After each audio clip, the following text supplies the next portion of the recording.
because I've taught this for a while.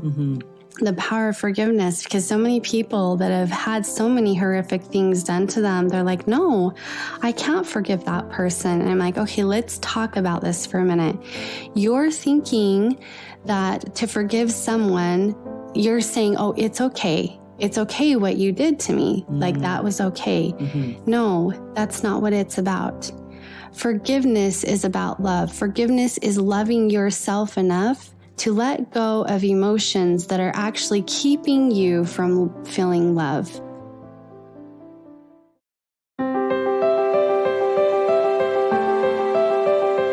Welcome to Stories of Hope in Hard Times, the show that explores how people endure and even thrive in difficult times, all with God's help. I'm your host, Tamara K. Anderson. Join me on a journey to find inspiring stories of hope and wisdom learned in life's hardest moments.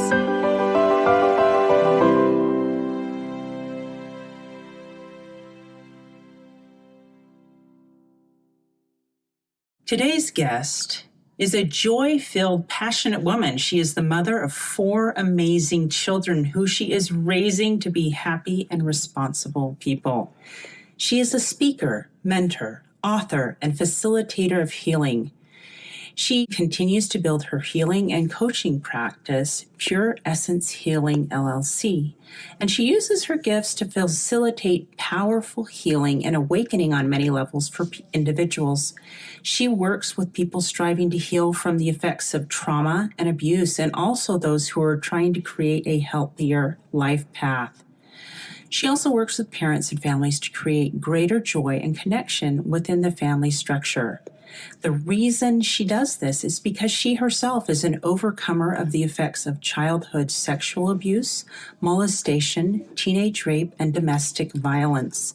And so her life mission is to teach love, forgiveness, and acceptance for every human being in whatever state they may be in.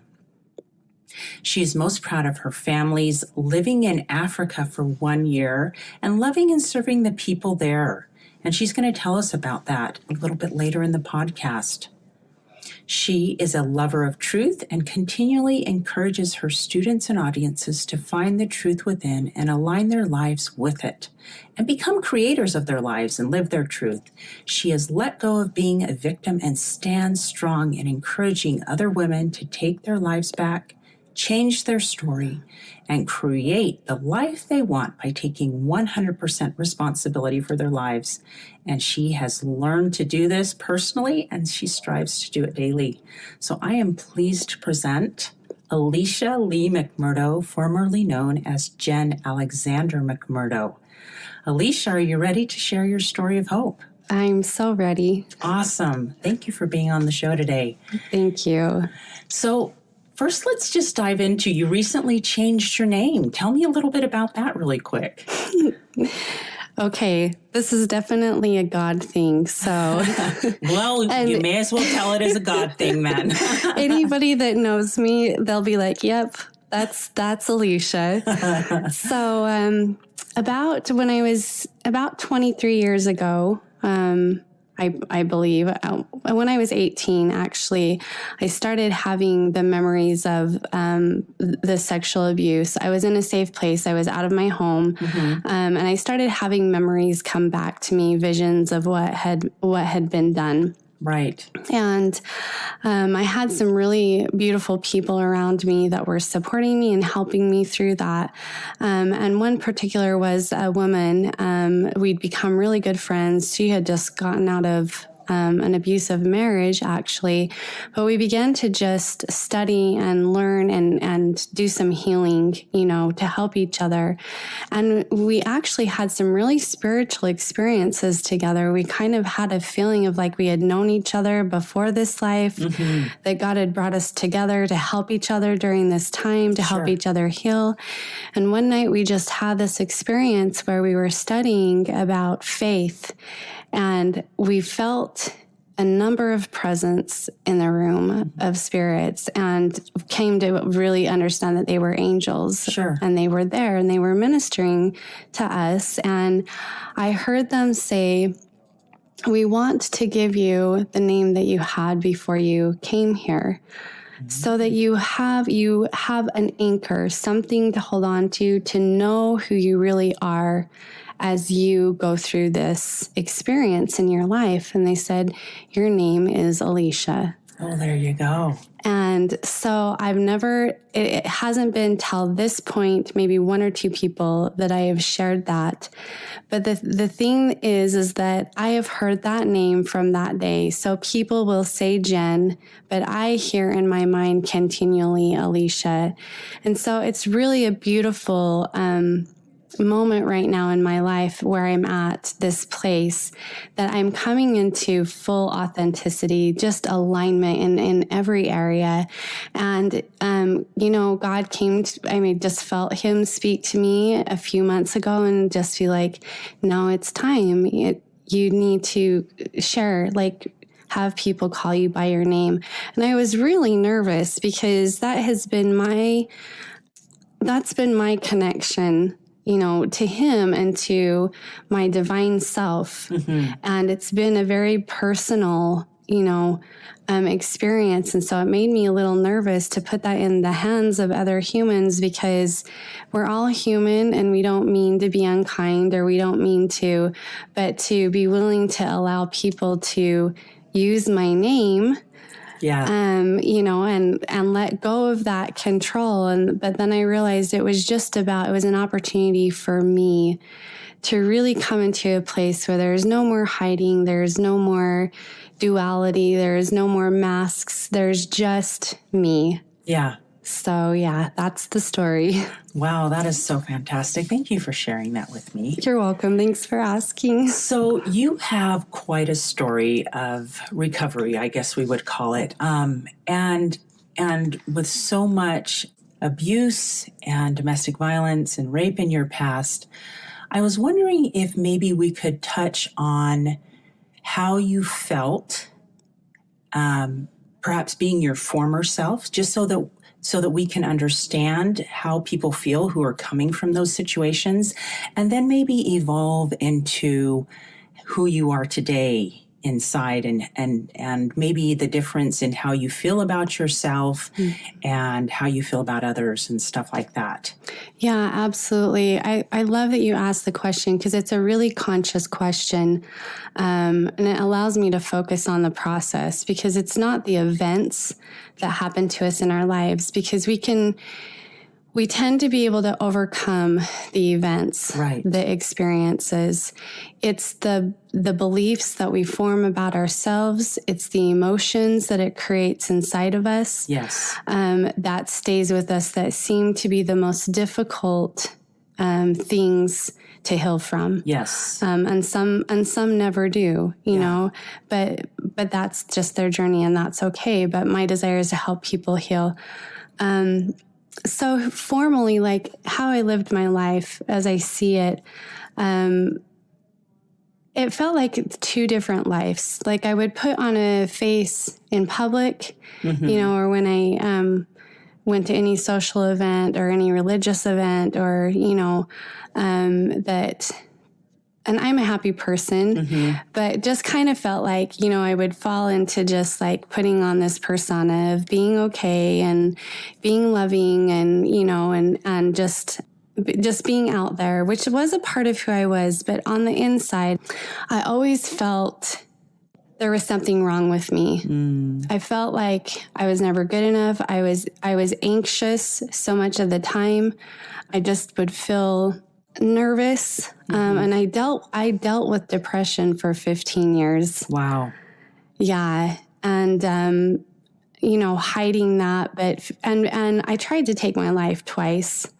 So being suicidal. So on the inside, I felt desperate. I felt broken. I felt anxious, and just always feeling like there was always something wrong. It was just that feeling a heaviness of life is so hard, and just feeling like there was always something wrong, and nothing ever felt good. I don't think I ever really felt. I would have moments of joy, but then it would just feel heavy again. And so I was always looking for for ways to, to feel better. But so much of that time I spent in bed and alone and, isolated. Yeah. Yeah. So today, I probably still look the same in somewhat on the outside, just because I am a people person. I do love people. But I feel completely different on the inside. And my really close friends that have watched me and know me, they have said there is so much peace that emanates from you and love that just naturally, like you come into a room, and my friend said, she's like, there's just peace. Like you have this peace about you. Yeah. And I think that is one of the greatest differences, is that when I was struggling with all of that, I didn't love myself, because one of the biggest messages that you get from going through those things is you feel unlovable. You feel like there's something wrong. Like I thought there was something really wrong with me, and I felt unlovable and undeserving of love. So I would push love away. I wouldn't receive it, and it created problems in my marriage and things that way, because I wasn't willing to receive love, because deep down inside I had this belief that I just wasn't deserving of it, and that there was something really bad and wrong about me, and I was very, in my talk, in my mind, like formerly who I was very critical of myself, very judgmental. Nothing was ever good enough. I was just always beating myself up and all of these things. And so it's no wonder, this last year or the last 2 years, coming out of domestic violence, where I was literally being beat up, that is where I finally came to an awakening where I'm like, I have been a victim for so long in my life. I have got to figure out what is going on, because I am not doing this anymore. Yeah. And that was one of the ahas for me, is that realizing I was helping create the situations because I was so unkind to myself. I was so critical. I was so judgmental. I wasn't receiving any love to myself. I was trying to give love to other people, but I wasn't loving myself, and I wasn't receiving any of that. And that's part of the healing and the shift. And now one of the biggest things that has changed in me and who I am right now is that I absolutely love who I am. That's awesome. I adore who I am. And I feel love in my heart for me. And that is one of the biggest differences. And I have forgiven myself and I have forgiven people, but I just hold this space now. I'm very clear on it. And every day I make sure that I am in that space, and that I love myself, and that I am taking care of myself. And that I don't allow any more of those feelings of not being good enough, or being so critical or so judgmental. I've shifted my perspective. I see myself as a child, and that I'm learning. And I know for myself that God loves me, and that has never changed. Right. And that no matter what I do or what I don't do or what experiences I have, that love is consistent. That's awesome. So that's the change between formerly and then now, where I am now. And when you love yourself, regardless of what has happened, what is going on, what choices you make, that is where the power is. And I had I'll share this, sorry, but I had a really neat experience just a week ago. I was just sitting and pondering, and this voice said in my mind, the fact that you exist, just that you exist, you are loved, you are enough. And I remember, I think I was sitting in a library, and I just sat there, and I'm like, are you serious? And the voice said, you could do nothing more in this life but just be, and the fact that you exist, you are loved. And it hit me to the core, and I was like, oh my word. That's a powerful message. It is. So, yeah. That is awesome. So tell me the process. How did you go from all that negative self-talk to becoming who you are today? I know it probably wasn't overnight. So where did you start? Obviously, there was an aha moment. So walk me through it from there. Yeah, absolutely. I love the question. That healing probably started about 6 years ago, to be honest with you. So, and it is when a good friend actually taught me about the power of forgiveness. She taught me about emotions and how we hold on to emotions. And when we hold on to negative emotions or emotions that we would call heavy, or negative or dark, like the anger, the hatred, the bitterness, the unkindness, like all of those that just feel heavy when we talk about it. Yeah. She taught me about what that does to our bodies, that it literally creates a disconnect between our body and our spirit. And it wreaks havoc in our body. It creates disease because our body and our spirit want to work together. They want to be in harmony with each other. But when we hold on to those heavy emotions and we allow them to stay within us, it creates a disconnect. And we start to really what happens is we start to come away from love is what happens.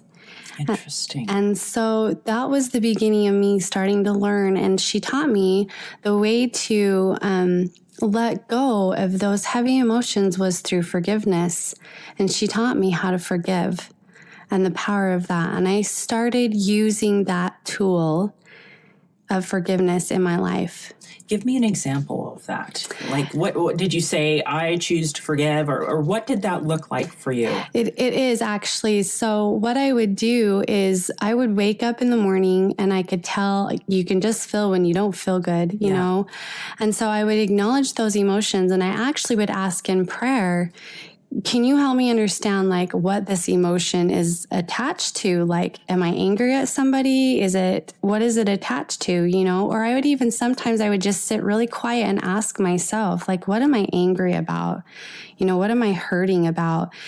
And we really have the answers inside of us if we will listen. And so I started listening and I would ask. And when something would come to my mind, then I would say, oh, I forgive myself for holding on to anger, or for being angry at so-and-so, for, being angry at my husband for not listening to me and walking out the door and slamming the door, and I forgive him for being unkind, because the word forgive is letting go. But the reason why it's so powerful is because no one can make you forgive. That's true. That's true. Only you can choose to let it go. And that's part of the power in that. And I realized, because I've taught this for a while, the power of forgiveness, because so many people that have had so many horrific things done to them, they're like, no, I can't forgive that person. And I'm like, okay, let's talk about this for a minute. You're thinking that to forgive someone, you're saying, oh, it's okay. It's okay what you did to me. Like that was okay. No, that's not what it's about. Forgiveness is about love. Forgiveness is loving yourself enough to let go of emotions that are actually keeping you from feeling love.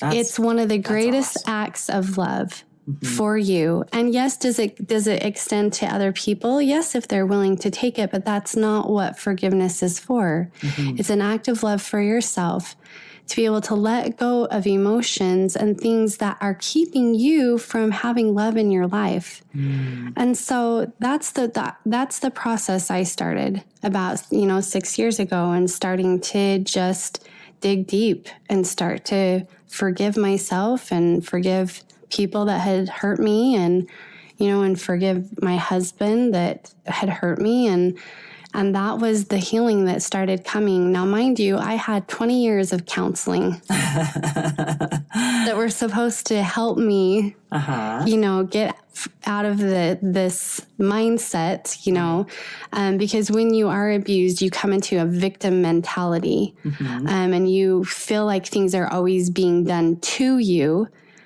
instead of you being able to choose and create your life.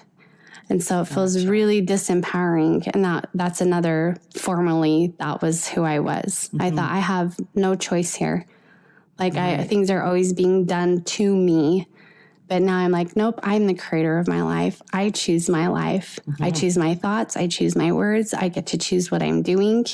So it's a whole shift. But that came from being able to forgive and let go and love myself to be able to let that stuff go.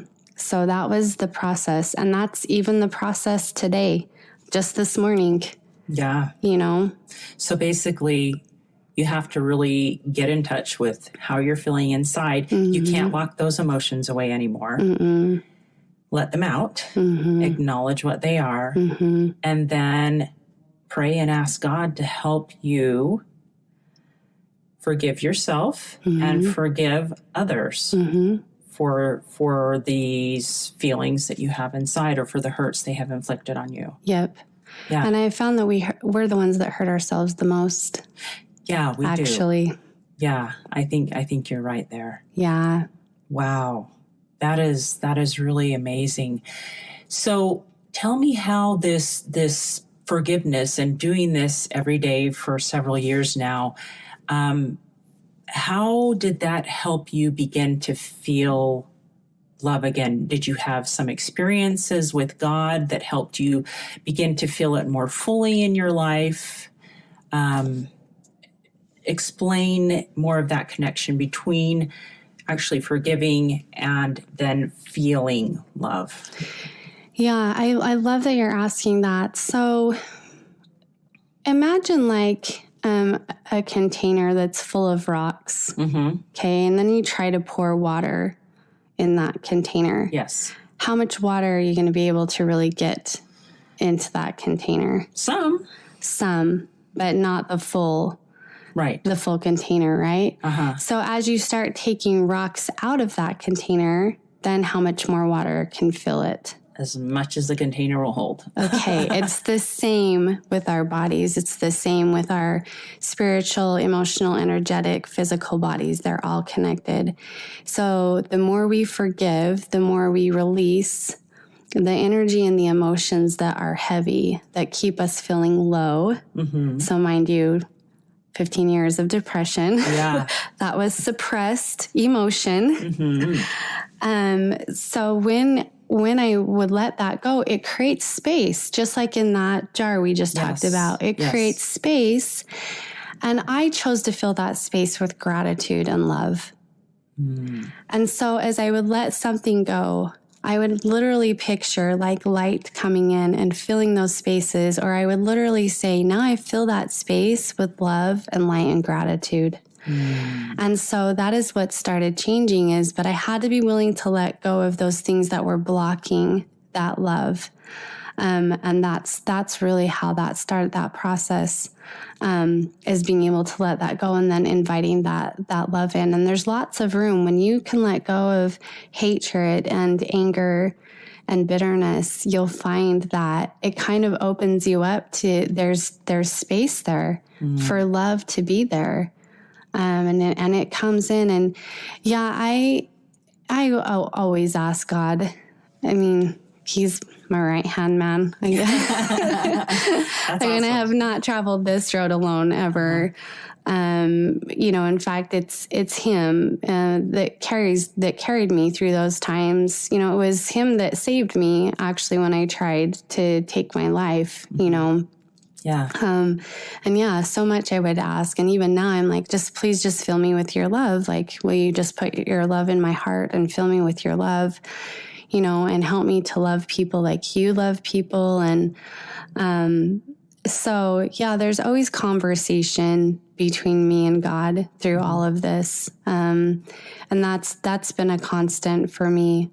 Because to me, he is love, and I've experienced him as love in my life. Right. And so, like I said, like one of the times that I tried to take my life, I was about to drive off a cliff. There was nobody in the car with me, nothing. And I was pleading on the edge of the cliff, like, please help me. And all of a sudden the radio turned on and there was this song, He Hears Me. Wow. He hears me in the night when my soul longs to fight, when the morning comes. I mean, it's a Hillary Week song. And there was no one in that car to turn that radio on. Wow. And that was like, and I backed my car off from the edge. I was like, okay, I'm listening. So he partners with us, and he is the love. He generates that. But the thing that people don't understand, and I would love for people to begin to understand, is he is in us. Right. We are divine beings. Yeah. We were born from divinity, which means we were born from love. So who he is, the majesty of his love, is actually within us as well. It's just uncovering and releasing and letting go of all of those pieces that we don't need, that sometimes we're holding on to so tightly because it creates a false sense of security. It's being able to let go of that to get to him inside, and to be able to feel that love. Yeah. So that's powerful. So let me ask you this. If you have a negative thought come into your head now, what do you do? I'm not always conscious. I'm learning. Yeah. And, but I know that when I do, because I can feel it in my body, it shows up as an emotion for me. And sometimes I'll just greet it and say, okay, I hear you. Like that doesn't work for me. Thanks for showing up, and then I just excuse it. Like, I call it a disempowering thought from the past. I'm like, okay, thank you for showing up, but you're a disempowering thought from my past, and I'm just going to excuse you, and I'm just going to bring in light. And what's the truth? So a lot of the time I'll say, thank you for sharing this with me. And I'll think, okay, what's the truth? And so I try to find the opposite. Right. And then I replace that. And then sometimes I'm just like, nope, I am love. I am light. I am truth. I am a strong woman. Because usually the thought is always something about my worth.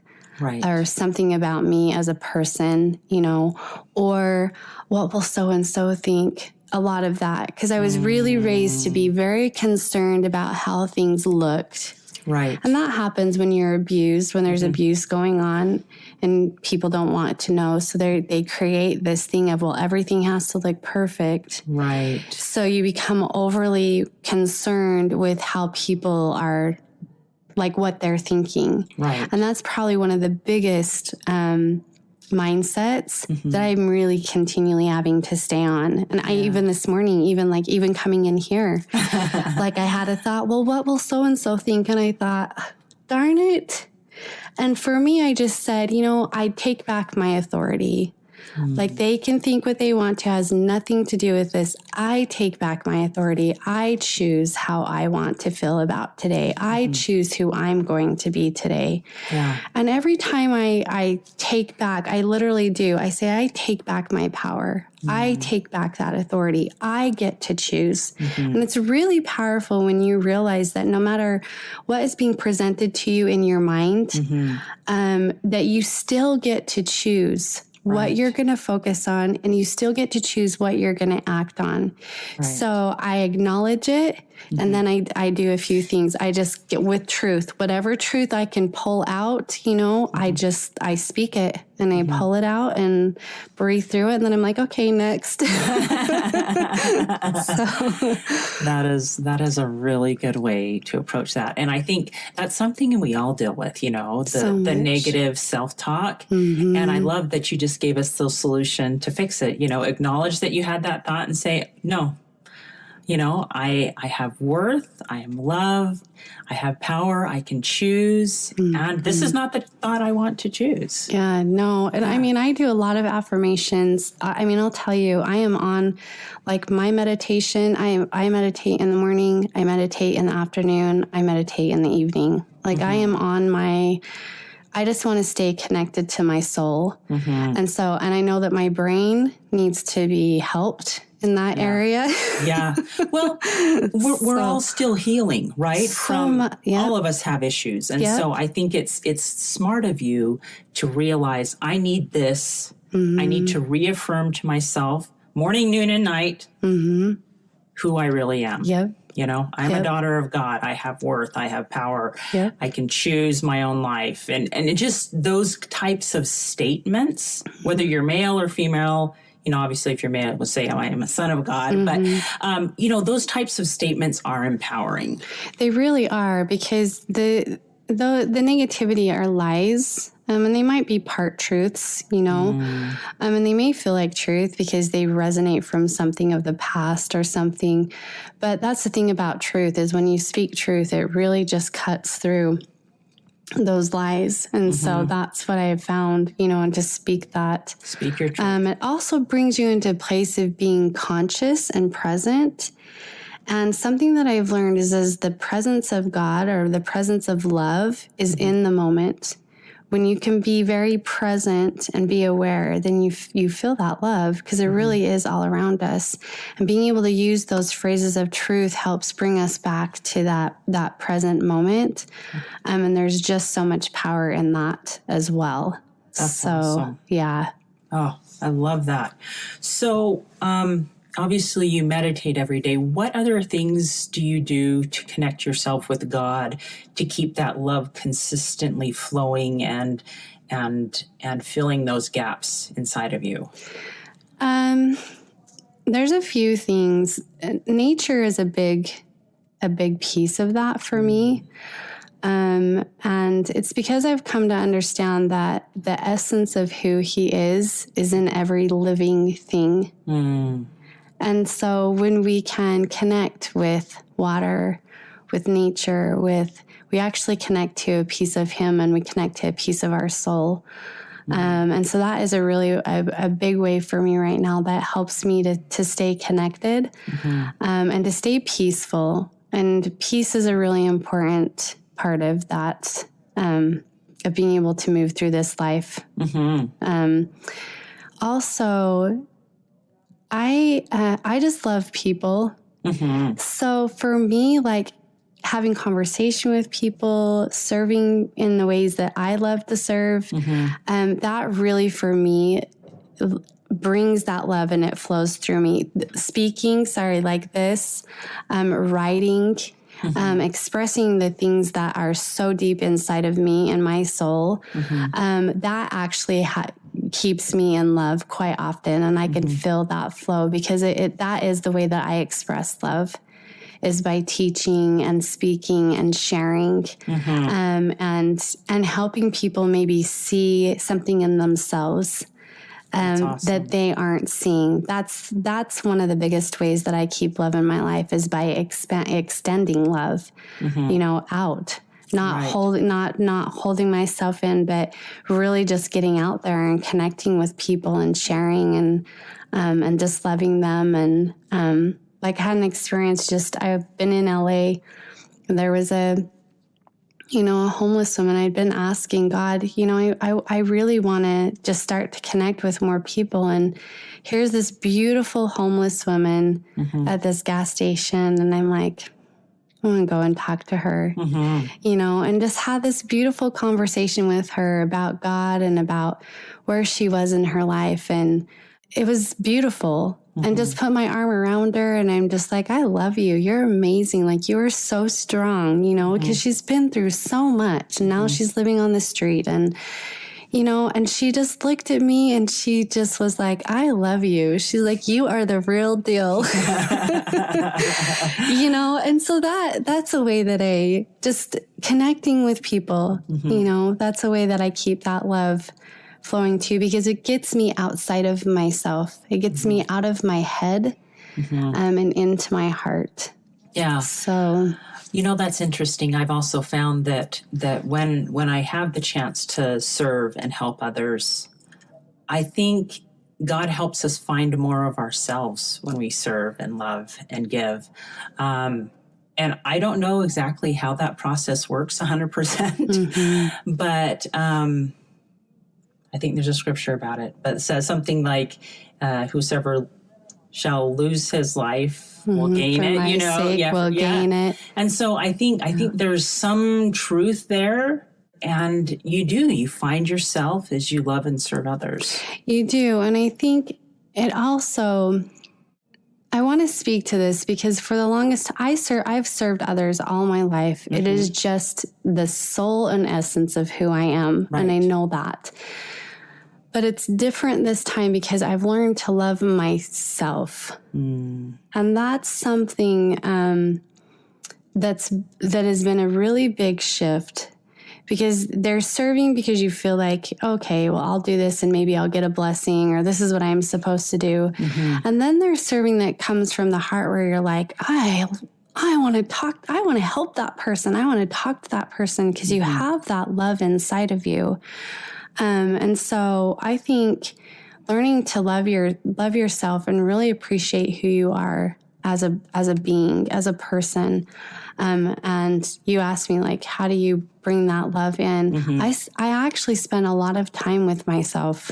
I allow myself to ponder and write, and to listen to my soul, what my soul is saying to me. And I forgive myself, and I see myself like a child in those moments when that opportunity to beat myself up, or to be critical, really stepping into being so kind and so compassionate to myself and so loving and so forgiving, that really generates a great amount of love, that energy of love inside of me. And then it is from there, then I go and serve. And then it's just like an overflowing, like a cup overflowing. Yeah, because God is dumping the love into you and it just flows out from you. Yeah. Yeah, that's an interesting way of looking at it. Whereas before, even though God was trying to dump the love into you, it just wouldn't fit. Yeah, it literally, like we talked about, there were so many rocks in there, plus when you have the belief in so many victims, we create this belief that because these horrible things were done to us, or, we've been in situations where we've been hurt so badly that we literally begin to believe that we don't deserve love. And it's such a familiar feeling of not living in love that sometimes you are comfortable living in the pain more than, I've had to teach myself to be comfortable with love. Still, even this morning, and yesterday was my birthday, and I was opening my hands up and being like, okay, what do you have for me today? Like, I receive, like, I'm willing to receive, and I have to be willing to open up and say, I receive, I'm willing to receive, because that has been one of the most difficult things, because you really, when you believe for such a long time that you've experienced such a lack of love, and you believe that you're not deserving and that these things have happened to you because maybe of something that you did. And these are all common thoughts and beliefs that come from trauma and abuse. You have to be willing to let that go. And that's one of those, that's some of the hardest, and so forgiveness allows you to remove those rocks. Those are those rocks, but you still have to be willing to say, okay, I receive. And sometimes it's uncomfortable because you've been in that place of pain and pushing away, for so long. So it's interesting because those who understand the atonement of Jesus Christ, I find it interesting because I've seen this so much that even though they say, yeah, I believe in Jesus Christ, or I believe what he did, I believe in his atonement, but yeah, they're constantly beating, and I was one of those, like, beating myself up, not accepting love. He did what he did so that we could take those things and lay it at his feet so that we could receive love. Not so that we could take a stick and continually beat ourselves up. Right. And he taught me this. His Spirit taught me this. It's like, there's no need. The price has already been paid. Yeah. You don't have to beat yourself up It anymore. was already paid. You don't deserve to be punished. You don't need to learn that way. You know, I am love. I am light. You know, and he's already, so literally I would see myself at times just taking, and I do it now. Okay, Lord, here's my anger. Here's my frustration. You know, here's my fear. Like, I'm surrendering this to you. You already paid the price. I realize I don't even have to go through this process. I don't have to take myself down this road. That I'm worthy of love right now because of what you did, because of who I am, that I literally can just say, oh, no, thank you. Here you go. I'm done with this. Yeah. And just let that love come in. But sometimes we just think it has to be so difficult. Yeah. We feel like we have to atone for our own we do failings. Yeah. When we don't, it's already done. All those emotions and everything that was already paid for. We just need to be willing to surrender them. Yes. To let go of them, to forgive ourselves, to surrender them to him and allow that love to come through. Oh, that's so perfect.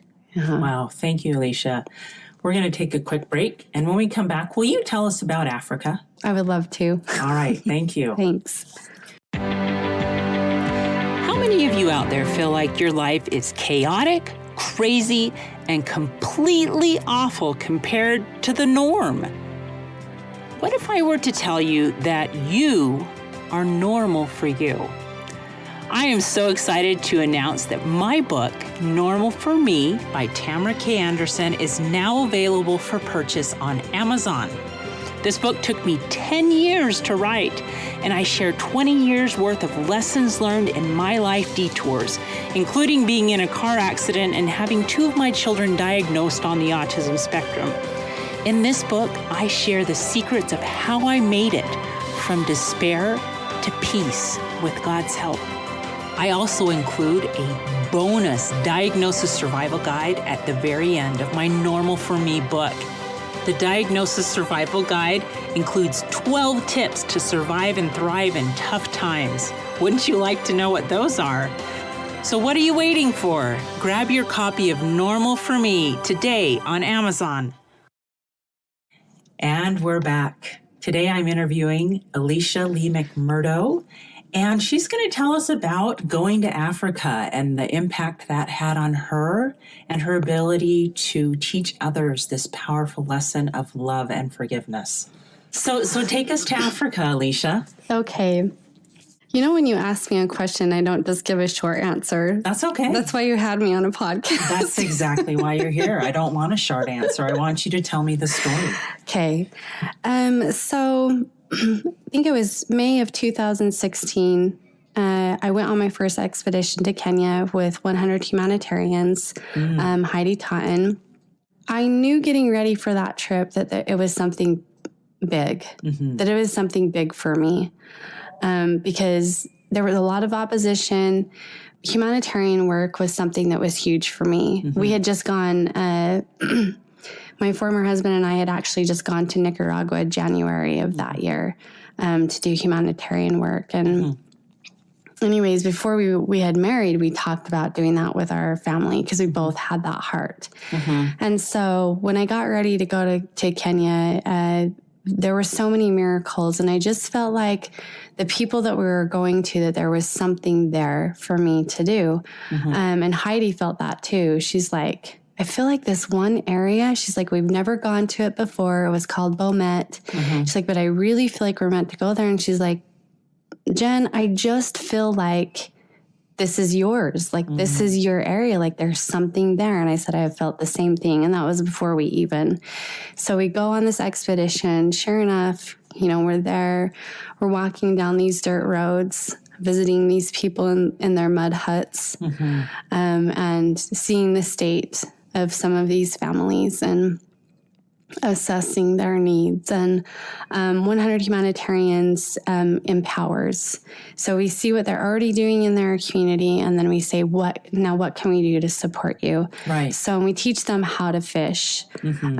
So we build garden boxes. We do water storage systems. We have a sewing center there now, and a literacy center. So all these things that create skills, Right. so that they can feed their family and so that they can create income for their family. Wonderful. And so it's beautiful. But this was one of the first trips we were assessing the needs, Right. of what was happening, and had some really touching experiences. They have nothing. They really have nothing. And they would greet us with song and dancing, and they would, give us tea. That's what they drink. And some of them wouldn't even have sugar. So they would run to their neighbors to get sugar so they could make something. And just these beautiful people, And I remember going that first trip, and I remember my room. It's almost overwhelming, the feelings that you have when you step into seeing that, that much poverty, and hearing stories, seeing children that have been left because their parents, have AIDS or drinking problems, or, we saw a lot of that. And it was like, okay, what are they missing? God, what is it that they're missing, And the Spirit was like, truth. They need truth. They have a little bit, but they need truth, but they also need these other things. But I was like, okay. And I just knew I would be going back. That was a huge eye opener, a huge experience. It's a coming to yourself almost. And so that was May of 2016. Well, January of 2017, I started having these visions of my children playing with Kenyan children on the ground at the age that they were. And my youngest was 5 at that time. And I was like, okay, I know where this is coming from. But I just was like, okay. And it just kept coming. And finally, I was just like, okay, God, are you asking, what are you asking? Are you asking us to go to Kenya? Is this what I'm seeing? And it's like, yes. And it's like, okay. And I'm thinking, a little bit. And it just kept coming stronger. And I was like, okay, well, when? And the thought was May. That I was like, and here we are at the end of January. So I was like, okay. And my former husband and I had just gotten back after our second separation. We were working on our marriage. We were working on, we were living in a 2-bedroom apartment with our 4 kids. And I'm like, okay, if this is your will, then you got to tell Forrest. So I remember one morning I rolled over and the Spirit was like, talk to him now. Okay. Anyways, he was like, okay. So we, everything came together. We sold everything. We lived in a trailer for 4 months in the middle of winter on our friend's property in Wellsville. And, to save money for plane tickets. And then we went, we took our kids, our 4 kids. So, to Kenya. So my oldest was just about 12, and then 11 and 7 and 5. Wow. So. And tell us about the experience you had in Kenya there. It's a beautiful thing. But there's also opposition that comes. When you have your greatest joy, you also can have your greatest challenge. And that just seems to be sometimes, It's like a pendulum. Yeah. It can swing this high one way, but it also swings that high the other way. Right. But we had beautiful experiences because we had the opportunity to love people and to serve people and to bring down walls and barriers, because in the area that we were in, we were the only white people, and we were to some of those children and to some of the people there, we were the first white people that they'd seen. Wow. And so we were kind of at a celebrity status, it felt like. But also there was an expectation that white people bring prosperity and all of these things. And so we were also, we were bombarded with requests, to help. So we had to be very clear and just say, we're here. I remember standing in a church like the second week in the community that we were living in. We didn't live in a compound. We lived in the community in a host's home. And so we had neighbors on all sides, and we were right there in a middle class, almost poverty community. And I just remember standing up in church and just saying, we're here to love you. And we're here to be loved by you. And we're here to teach you some things if you want to learn, and we're here to learn from you. And so we kind of established that. And with each connection that we made, and the more vulnerable we became with sharing our own stories, the more the walls came down, and we just became friends, with people. And even though we were there to do the humanitarian work, those walls still came down. We were brothers and sisters to each other. And I think that was one of the most beautiful experiences. We did a little bit of work in the village that we were in, but we normally would go about an hour outside of that village in Beaumet, where there was a great amount of poverty, where the people lived in one room, mud huts, and they would have quite a few children and a lot of single moms, because they do practice early childhood marriage there. That's changing. But so you would find a lot of young mothers that wouldn't have a way to provide for their children. And then you have girls as well, like the sanitary napkin is a real issue there. So my daughter and I actually traveled quite a bit, probably once a week, to different schools to with the women there to educate on the sanitary napkins and give them reusable sanitary napkin kits. Awesome. And those were some really beautiful experiences, just really being able to connect with the girls and being able to connect with the women, And I taught quite a few classes, actually. I actually taught about forgiveness in the little sewing center that we had there. I was doing some teaching, and that day it was like, teach about forgiveness. And so I shared my story, some of my story, because they don't talk about the challenges there. They know, because there is a lot of, like, there's female circumcision, there's early childhood marriage, like you're dealing with all these issues, know. And so I was very open with them and shared with them some things and talked to them about forgiveness. And this one woman, in her broken English, kept asking me questions, like question after question about, well, what if somebody does this? Well, what if somebody does that? And I'm like, and I'm thinking in my heart and my mind, you have been so hurt. And come to find out, she was right in the middle. Her husband had just had an affair, and she was ready to leave.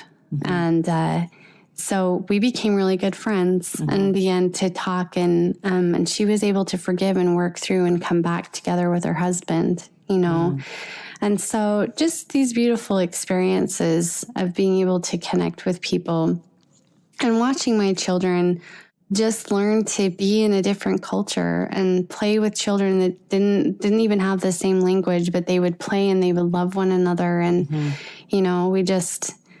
my best friends are over there, so we just had an experience to experience God's love in such a profound way, to serve those around us and to be loved by them, and to have an opportunity to see how our service meant so much and improved quality of life, absolutely for them. So, and I think that experience for me, one of the things that was really profound for me, I've come to a place of great gratitude for the experiences in my life. Even the hard ones. Especially the hard ones. I feel emotional about it. just because my dad has said to me before, he said, when is it going to end for you? Like you're on, like there's constantly, and I said, Dad, I signed up for this. Like I'm on an uphill trek, you know, because I want to learn and I want to grow. But I wouldn't trade anything because of the experiences, but the learning and the growth and the closeness to God that this has allowed me to have in my life. And one of those pinnacle moments, and the compassion and the ability to be empathetic and to really help people now, help them through their own healing. Like there's no way I would be able to do that work had I not gone through the things that I had gone through and learning the things that I am. But the pinnacle of that came for me in Kenya when we went to a rescue center. There were 74 girls there that had left their homes. They didn't want to be married off. They didn't want to go through the female circumcision ceremony. They wanted to finish their education. They wanted to stay in their education. I had the opportunity, Aleesha and I had the opportunity to go and to speak with them. And I just poured my heart, even though there was a language barrier, there was an interpreter, I just poured my heart out and felt to share some of these experiences, you know, and said, but here I am now before you. Do I look sad? Do I look broken down? You know, and they're like, no, like you're happy, you are helping people. And I just said, and you can too. And every single wall that could have came just crumbling down. And I had these young girls just crying and just saying, we want to share our story with you. And that's not something that's common. You don't share your story. Those things are quiet. And so I literally spent a day in a room with one girl after the other, just coming in and sharing their stories of what they've been through. These girls as young as 11 years old that have broken away from their families and the things that they've been through. And some of them had been raped and just all of these. And do you know what an honor that was for me to sit and have these young girls be willing and the freedom for them to be able to speak their truth and to have someone look in their eyes and be like, you're so brave.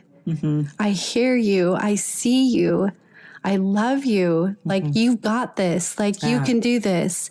That was probably one of the height for me where I was like, I would go through it all again to be able to have this experience, to sit with these girls and to be able to share with them and to give them that kind of love, that much encouragement, you know, and the power came from them going, you understand, you know?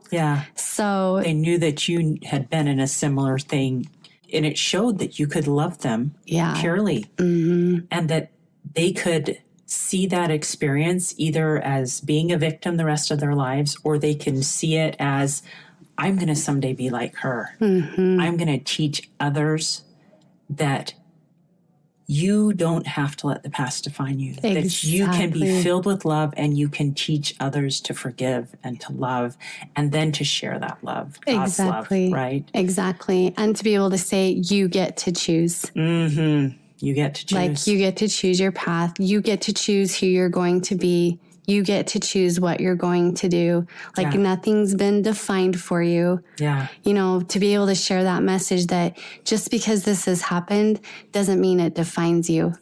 Doesn't mean that you're just going to continue. Like you get to choose. You get to create, you know.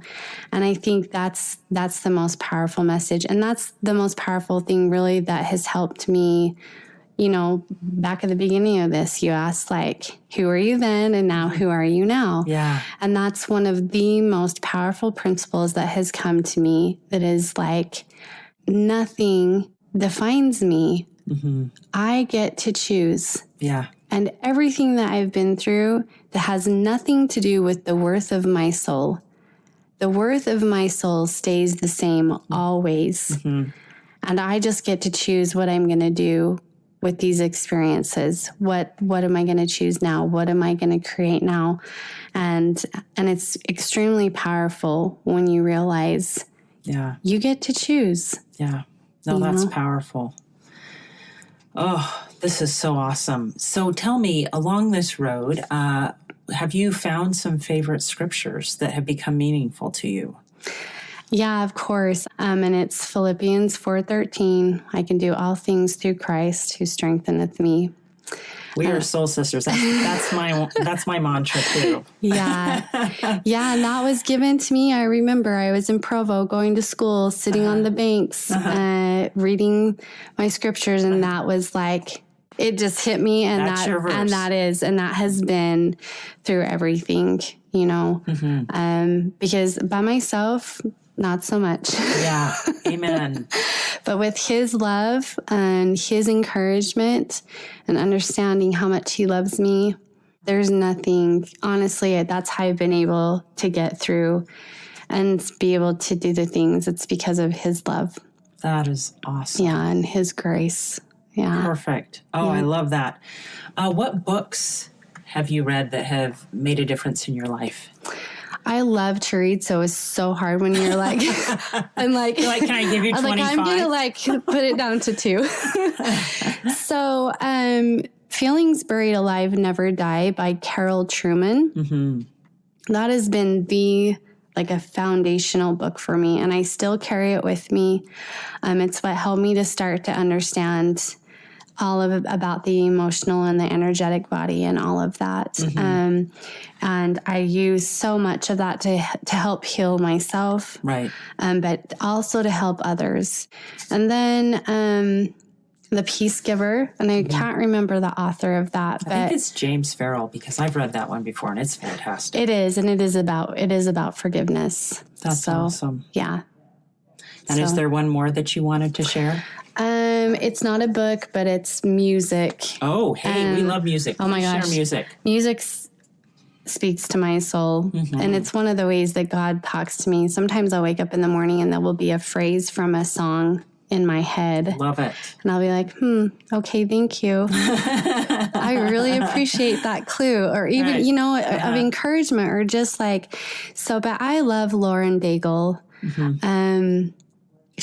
Her songs just speak to my soul. Mm-hmm. And so her album, Look Up Child, I think it's her most recent, I've found that it really, for me, it reflects almost the thoughts of my own soul. It's just really drawn my heart out to the Lord even more, the way that she puts words together. So that's really cool. Yeah. So what I'll do is I will be sure to reference your favorite scripture and your favorite books and Lauren's music in the show notes so people can find it easily. Awesome. That's fantastic. Mm-hmm. Oh, wow. Well, this has been so wonderful. How do people find you and connect with you? And I understand you have an offer you wanted to share with us. So why don't you fill us in on all of that? Okay. You can find me on Facebook, although I will tell you I'm not on it very often. Messenger, yes, but Aleesha Lee, A Beautiful Soul is my Facebook page. I'll be more active, but you can also email me at Aleesha Speaks, Aleesha Speaks, at Gmail. I do have an offer. I have a 5-module course on the power of forgiveness. Ooh, fantastic. Tell us about this course and where we can find it. So it's beautiful. It's like there's a half-hour video a week. Mm-hmm. There's 5 principles. So it teaches you how to identify your emotions, the power of forgiveness, how to forgive, the actual steps that we use, and then also how to use your thoughts and words and actions to create a different life. So there's a workbook with it. So you can if you go on to my website, www.aleeshaspeaks.com. You'll find it. It'll be under the courses, and you can just click on there, and it will take your information just because I love to connect with people. But then you can go right into the course. And it's totally free. So it is. Yep. Oh, fantastic. Absolutely. Well, this is a great opportunity because I know that as I've listened to you share about the power of forgiveness, sometimes we can't dive into all the details of how to forgive and how to find your truths and speak who you are. And so this is a fantastic way for people that have connected with your story to be able to keep moving forward and learn to truly forgive and feel love. Yeah, absolutely. It's a huge tool. So wonderful. Well, thank you so much, Aleesha, for offering that free to our listeners. And also, thank you for sharing your story of hope. This has just been so beautiful and powerful. And I can tell that your message will resonate and change the world. So thank you. Thank you. Hey, thanks so much for listening to today's show. I know that there are many of you out there that are going through a hard time, and I hope you found things that have been useful today as you listen to the podcast. If you would like to access the show notes from today's podcast, visit my website. It is storiesofhopepodcast.com. That is where you'll find favorite quotes from today's episode and shareable memes. And those are fun because you can share them with your friends on social media. You will also find the links mentioned throughout today's episode, so you don't have to remember what those were. And also all the tips that were shared. Sometimes tips are shared so much throughout an episode you forget. What were those great things? So go to the show notes, storiesofhopepodcast.com, to look up these fantastic resources. You know, if someone kept coming to mind during today's episode, perhaps that means that you should share this with them. Maybe there was a story shared or a tip that they really, really need to hear. So go ahead and share this episode with them. May God bless you, especially if you are struggling, with hope to carry on and with the strength to keep going when things get tough. Remember to walk with Christ, and He will help bear that burden. Above all else, remember, God loves you.